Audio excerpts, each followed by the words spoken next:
Joke. OK. Knock, knock. Who's there? Open the door. In the early 80s, if there was no alternative to Margaret Thatcher's politics, there was an alternative in comedy. Alternative comedians were as bored with the status quo in the comedy world as they were with status quo in the pop charts.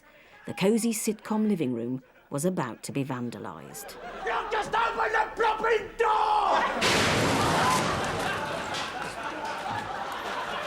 Oh, no! The front door's exploded! A lot of the charm and attraction of the young ones was its... not its shockingness, but its surprise, its power to surprise and excite, because you didn't know what was going to happen next. Anything could happen. Literally anything could happen. It took all those sitcom rules and premises, which had been carefully built up and crafted, and used them for its own purposes, which was to invert them and subvert them. This is actually very serious. The wave on the crest of which they rode was the arrival of the punk ethic into comedy. That was not reflected on television. That kind of humour that was couched in that kind of excitement and madness and the destruction, the humour of destruction, the violence was only there in things like Tom and Jerry. It's funny, but being ill makes me lose my usual tolerant and easygoing approach to communal living. One of the things people said to me about the young ones before it went out, and there was a debate about whether it ever could go out or not, was you've broken one of the basic rules of sitcom. None of these people are likeable. Surprise! All right, what's a hippie worth? 6? 6? It would have been 6 if you killed him, Michael. Let's call it 2. Fair enough. I don't want to play this game anymore. Rick, shut up.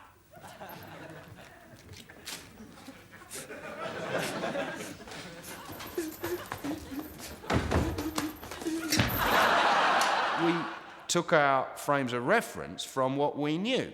So suddenly they were talking about, you know, the political naiveties and pomposities of students and youth. You know, I, as a young person, was terribly serious at times about my politics, and I found that great fun to put that into Rick, you know. I'm a rider at the gates of dawn and I take no prisoners, yeah, take that, Mrs. Thatch. Neil, the bathroom's free, unlike the country under the Thatcherite junta. Neil, are these lentils South African? Well, You bastard! You complete and utter bastard! Why didn't you just go out and become a policeman? Become a police! I'm going to write to my MP. But you haven't got an MP, Rick. You're an anarchist. Well, then I shall write to the lead singer of Echo and the Bunnymen.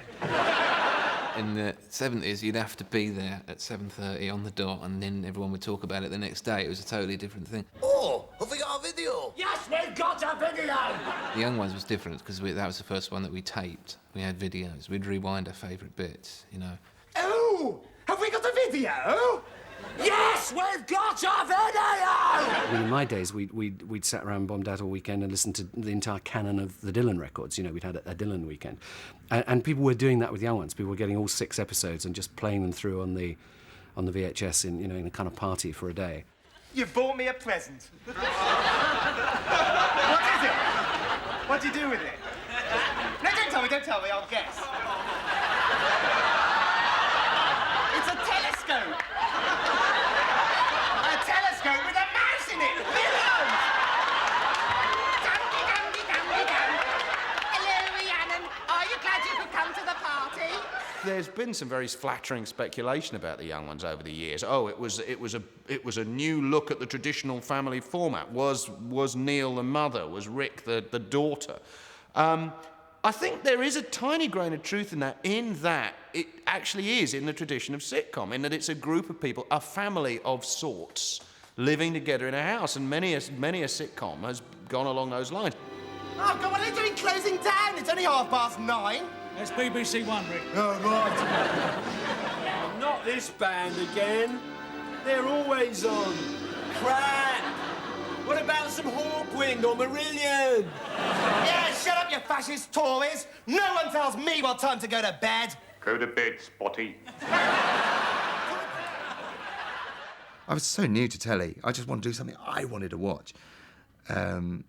And I didn't want that to tail off. I wanted to stop it now while it's at its height. We're young ones, bachelor boys, crazy, mad, wild-eyed, big-bottomed anarchists.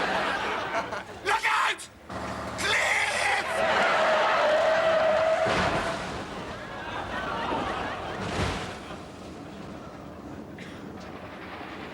The young ones took sitcom closer to the edge than ever before and then promptly drove over it.